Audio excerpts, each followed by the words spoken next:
नमस्कार कृष्ण भक्तों। पिछले श्लोक में श्री कृष्ण ने कहा कि यदि साधक अभ्यास या कर्मों को भगवान को समर्पण भी न कर पाए तो भी उसके लिए एक और सरल मार्ग है। इस श्लोक में भगवान हमें बताते हैं कि यदि साधक पूर्ण रूप से समर्पित नहीं हो पाता तो भी बिना फल की आसक्ति के कर्म करता रहे, यानी काम करो लेकिन फल की चिंता मत करो। अथैतदप्यसक्तोऽसि कर्तुं मद्योगमाश्रितः सर्वकर्म फलत्यागं ततः कुरु यतात्मवान। अर्थात यदि तुम यह भी नहीं कर सकते कि अपने सभी कर्म भगवान के लिए करो तो फिर कम से कम अपने कर्मों के फल का त्याग करो।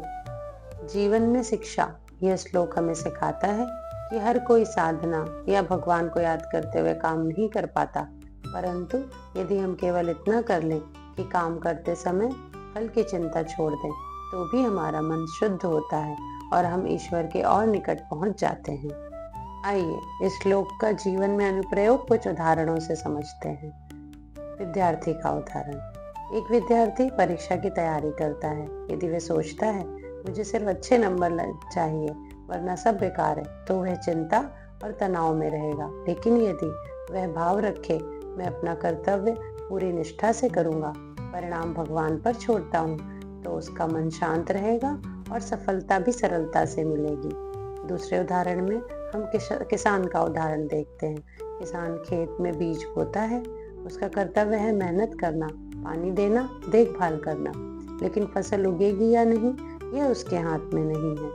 बारिश और मौसम भगवान के अधीन है, इसलिए किसान यदि फल की आसक्ति छोड़कर मेहनत करे तो उसे भी शांति मिलेगी और मेहनत का फल भी। नौकरी या व्यापार का उदाहरण। एक कर्मचारी ऑफिस में काम करता है। यदि वह सिर्फ प्रमोशन और वेतन वृद्धि की आसक्ति से काम करेगा तो निराशा और तनाव उसे घेरे रहेंगे, लेकिन यदि वह अपना काम पूरी लगन और ईमानदारी से करे और फल भगवान पर छोड़ दे तो उसका काम भी पूजा बन जाएगा। अगले वीडियो में हम श्लोक 12 के बारे में चर्चा करेंगे।